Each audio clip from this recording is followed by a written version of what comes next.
Good. All right. Even press record. We're in business.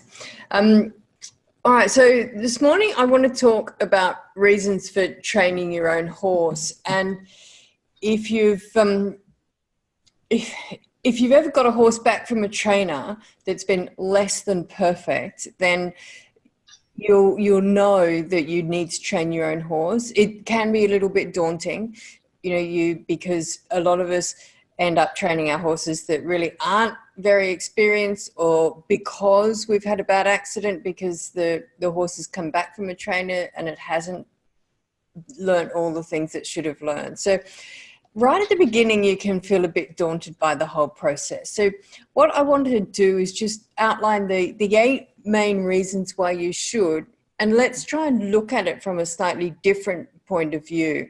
So the first reason really is because you're responsible for the horse's welfare.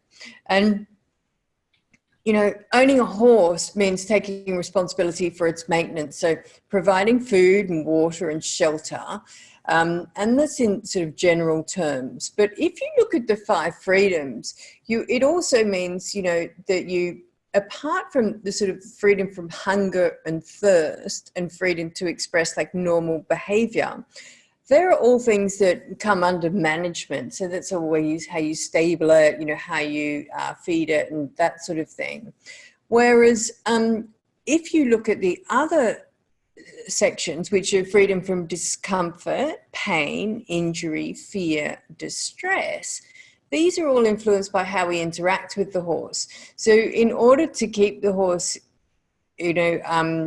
in a good state of welfare, we really do need to be doing the training. We really need to make sure that the horse is being trained using ethical methods and avoiding pain, fear, and discomfort, which is sadly often not the case when we send them out. And so if you've got a trainer that you want to send the horse to, or if you come across a new method, that's the other thing. If you come across a new method that you want to try with your horse, but you're not quite sure if it's really right or whether it's, quite ethical, the good thing to do is to go along to the International Society for Equitation Science, go along to their website, and they've got a set of training principles there. Now, the society don't recommend any method in particular. They say you can use any method you like, but you can test your method against these training principles. And there's 10 principles, and they all look at sort of different aspects of the training. And it's well worth going along and seeing just how the method you're using stacks up against those principles.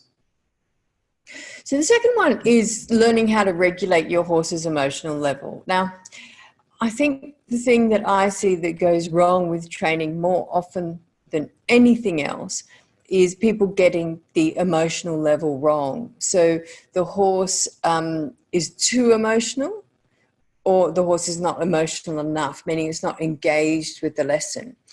It's usually pretty clear to see when the horse is too emotional. The horse's head is high, the horse might be vocalizing. There's all sorts of other indicators that the horse is too emotional. The horse is not emotional enough, meaning it's not engaged enough.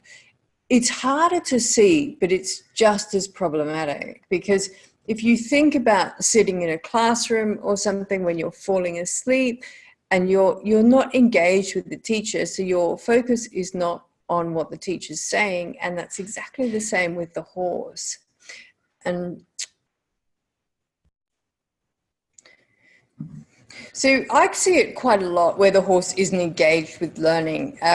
When people are doing very repetitive things, such as, throwing the stick or the rope over the horse back and forth, and the horse just isn't engaged with them at all and isn't even thinking about what they're doing. It really is a waste of time. So the horse is switched off perhaps. And what happens then is you think the horse is learning because you continue doing this, and then it turns out that the horse wasn't even concentrating, wasn't focused on you, and therefore wasn't learning. So it hasn't happened. When the horse is too emotional, of course, we do learn things when we're scared. Fear is a motivator for learning. And unfortunately, horses rarely learn what you want them to learn when they're scared. So chasing horses, for example, that's using fear to train.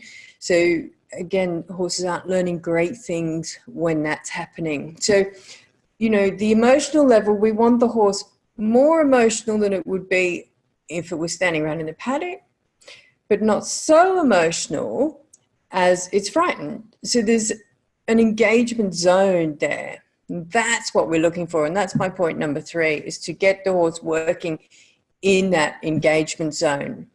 I was talking to somebody else on one of these meetings, one of our gold meetings the other day, and she's got a horse that she's just starting under saddle. And she said, well, the horse, she wanted to long rein. And she said, well, but I can't really, because just walking the horse from the paddock to the stable, which is 20 meters, it's shying and it's jumping around and it's doing all of this and it's really scared. And I said, well, that's a real problem, because the horse isn't in the engagement zone. So the horse isn't relaxed. So you can't actually start training until you get that first step. The first step has to be relaxation. If your horse is shying, it's a great indication that the horse is anxious or frightened of something. And one of the first things that people lose is that behavior, that shying behavior of a horse when it gets into the engagement zone or into that bubble of communication. So what that person needed to do, rather than trying to stop the horse from shying or force the horse into listening, because you can't force a horse to relax. You can only offer it an opportunity to relax. So rather than trying to force it to do something, she actually needed to start to engage it with learning. Now, I do this with a give to the bit exercise. So what that does is a simple pressure release. And so it's a response and a reward for the response. And the horse learns this pattern. So I pick up pressure and release it when the horse gives.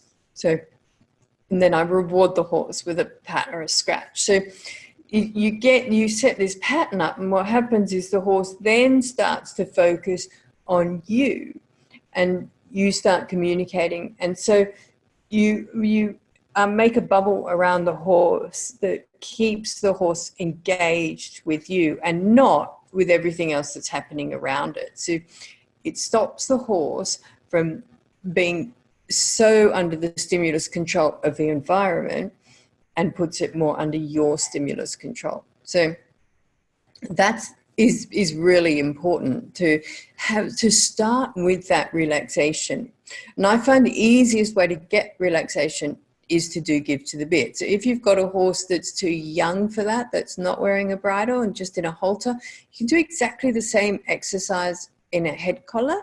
You can bend the horse laterally a little bit in a head collar, or you can get the horse to do any number of pressure release exercises, such as leading. Leading is a great one. You know, a little bit of pressure on the halter, the horse steps forward, you release the pressure. So setting up these simple patterns with the horse that give the horse the opportunity to focus on you and be relaxed. But getting that level of emotional level correct is the art of training. And that's what it's all about. And that's why it's so important that you do train your own horse, because each horse is going to be slightly different in how much pressure or how much emotion they need to respond and to get them and keep them in the engagement zone. I know, Dale, you've got some very different emotionally different horses. So, your horse that's already up here and quite emotional, you're still actually going to have to raise that emotional level just a little bit to get her engaged with learning and then offer the opportunity to relax. Whereas the one that's lower, you're still going to have to raise the emotional level a little bit as well. So that's one of the things about the emotional level is when you get a horse that's already naturally very emotional, it's hard to sort of say to yourself, okay, well, now I've got to raise that emotional level a little bit. You don't have to raise it much, just a couple of % will do. The thing is, you can't just lower it. We can't force a horse to relax. And I think that's the biggest thing to remember is it's a bit like standing still. You know, people say to me, I can just teach my horse to stand still. And I say, well, no, I can't teach your horse to stand still, because I can't, the only way I can do that is to put its feet in cement. So that's the only way I can stop it moving. I can make it move. I can always get your horse to move, but I can't make it stand still. So rather than trying to teach it to stand still, what I can do is I can offer an opportunity to stand still and reward it for taking that. So I'll put a cue on it, ask the horse to stand, and then I'll reward that when the horse does. But if the horse moves off, I'm not going to try and stop it moving off, because as soon as I start to do that, I'm actually punishing the horse for moving, which changes me from using reinforcement to punishment. And we know that punishment doesn't work so well with horses. So correcting the horse isn't as helpful or as good a tool with a horse as reinforcement is. So you're much better off if the horse, let's take the standing still example. If the horse stands for a couple of seconds and then moves off, I always just say, okay, that's fine. We'll do some more training. We'll do some more shoulder work. And then a minute later, I'll offer you another opportunity to stand still. And what the horse eventually works out is, oh, if she's not asking me to do anything, I can just stand here. And in order to do that, the horse's emotional level has to come down. I can't force it down, but it will come down when it realizes that it doesn't have to do anything. It's not being asked to do anything, so it just can stand still, and it's being praised for standing still. But we have to let the horse work that out. We have to give the horse the time and the space to work that out itself. So I never try and ask the horse something that I can't force it to do. And then you need to think quite carefully about punishment and reinforcement, because we know punishment doesn't work that well with horses. It works quite well with children, but not that well with horses. Like, you know, punishment, anything, when you don't want a behavior to occur in the future, so you want to make a behavior less likely to happen, and you do something, that's punishment.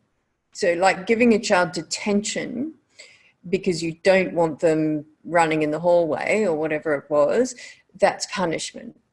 In the same way as moving a horse backwards, when you asked it to stand still and it moved forwards, that's punishment. So what you're better off doing is letting the horse move forwards and just saying, oh, okay, well, you want to move? That's great that you've got energy. I'm going to move your shoulders now. And we'll do this a little bit more. And then a minute later you said, now would you like to stand still? And the horse might take the opportunity then. The number 4 is building a bond with your horse. And, you know, when you start training, you build a bond. You really do, because you're getting in that bubble of communication. You're developing those patterns of pressure release and response reward, and you're building this amazing bond with the horse. And so what you really want is you want that bond. That's really important, that you have that bond, not that some trainer that you sent your horse out to has that bond, because it's something you actually have to build. You want that as you go along with your training. Number 5 is the ability to locate holes in your training. And as much as we might like to think that our training is perfect and it just sort of gets better and better and better like that, it doesn't. And we all end up with holes here and there in our training. Now, if you've put the training on the horse yourself, then you'll know how to repair those holes. So quite often, for example, you'll come along, let's say you want to teach the horse to do flying changes. And say, okay, well, that's fine because I've got independent hindquarter control. I can do X, Y, and Z with I can do travers with my horse. And then you find you're teaching the flying changes to the left, for example, but you're unable to hold the right shoulder still. And so you've got a hole in your training. You don't have enough shoulder control on the right to be able to stop the shoulder moving, which means you can't properly get travers on the right. And so it's the shoulder control that's holding up your progress to the flying changes.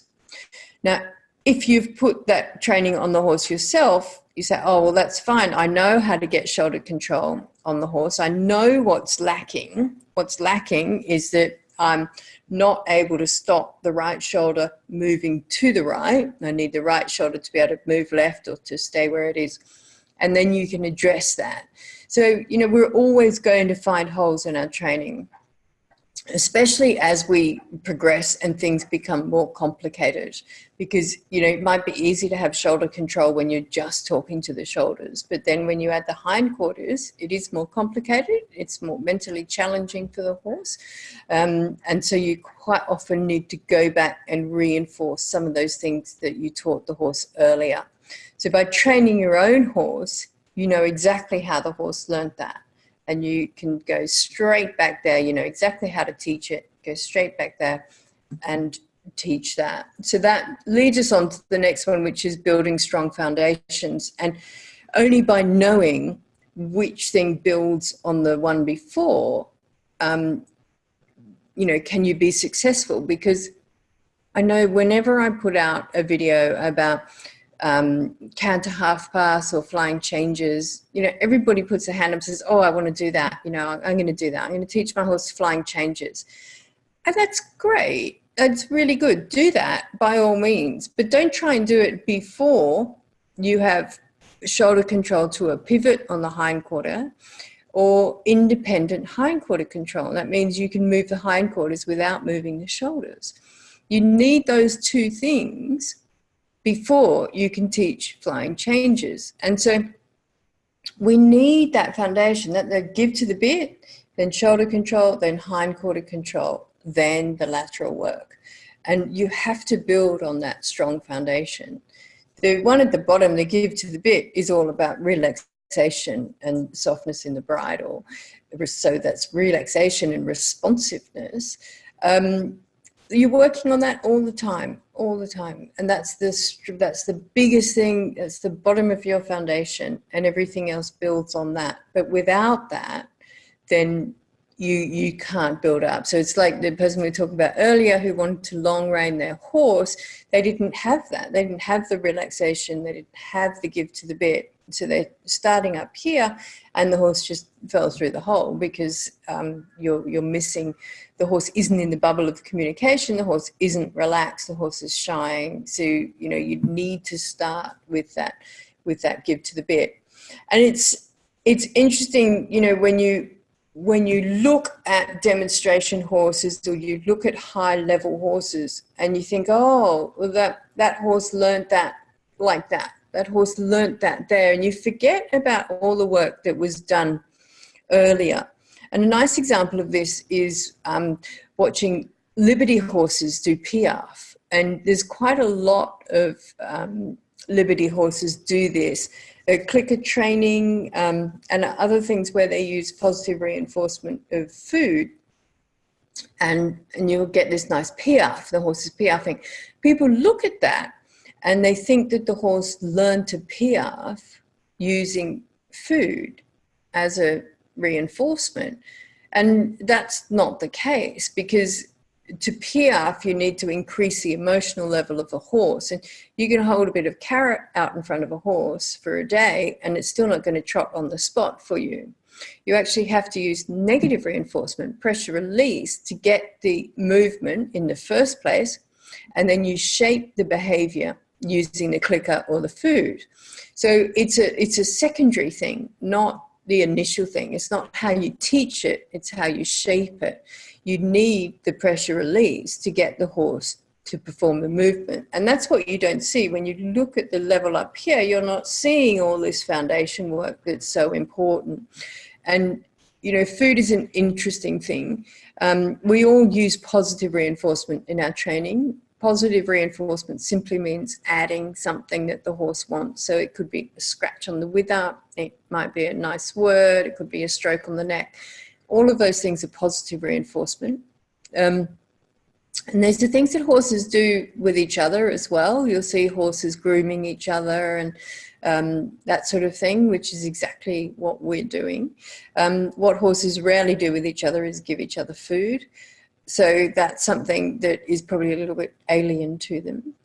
And the problem also with food as a reward is that it's very hard to raise the emotional level with food, apart from in a rather negative way. So horses sometimes get frustrated when they can't get the food, and they sometimes can get a bit nasty trying to get the food, but it doesn't raise their emotional level in a nice controlled way, the same way we can do if we're just using pressure release and response reward. So number 7 is horses learning patterns. And this is a great one because when you're training your own horse, you're responsible for setting up the pattern. You know what the pattern is, and you teach that pattern to the horse. And horses are great learners of patterns. They really are. They're absolutely fabulous at learning patterns. We are not always that good at recognizing patterns. And so quite often the horses learn patterns that we don't really want them to know. A good example of this is when you teach your horse hips to the fence for mounting. When I teach that, I have the horse alongside the fence and I ask the horse to move its hips across. And so pretty quickly the horse ends up at a right angle to the fence. When the horse is there, I've got 2 choices. If I walk the horse forward again so that it's right side is against the fence, then the hips come out to a right angle and then they go back again and the horse walks forward, and then they come out and then the horse walks forward, so hips go back. So that can become the pattern for the horse. So what I try and do is when the horse is at right angles to the fence, I stop it, I walk around the back of the horse, I pick up the right rein and I walk the horse away from the fence. And then the pattern becomes the horse goes to right angles, it stands still, I walk around the back of it, still doesn't move, I pick up the right rein, bend the horse right, ask the horse to step right with its shoulder. And what happens is actually the left hindquarter moves closer to the fence as the horse steps away from the fence.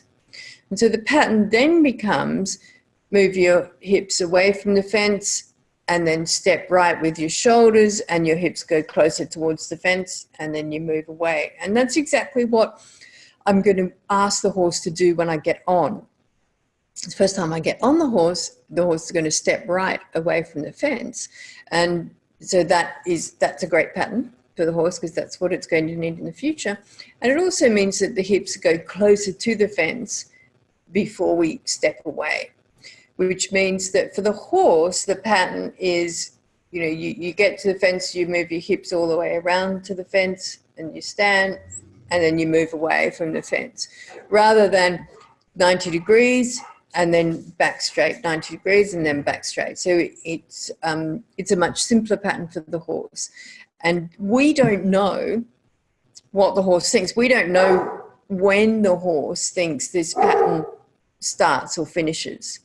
For the horse, the pattern, might go on for quite some time. So we need to make sure that our pattern has a beginning and an end that might make sense to the horse, because the horse doesn't know actually what it is, what the final result is that we want the horse to do, what the final behavior is. And I think the final thing is that basically you learn so much about your horse as you train the horse. And so, you learn when the horse is anxious or confused, all of these things. So it just means that the rest of your time together, whatever you're doing, whether you're trail riding or whether you're competing, is, you have such a good understanding then of that horse that when things go wrong, you know how to fix it. And that you can recognize when your horse is happy and relaxed, so you recognize when your horse is too emotional or when your horse is distressed, which is all the really important things about owning your own horse. And that's why it's so important to take responsibility for your horse and your horse's training, most importantly. So that's it from me this morning. I will see you Gold members on Friday. And in the meantime, if you have any questions, flick me an email. And hi, Dale. Have I stopped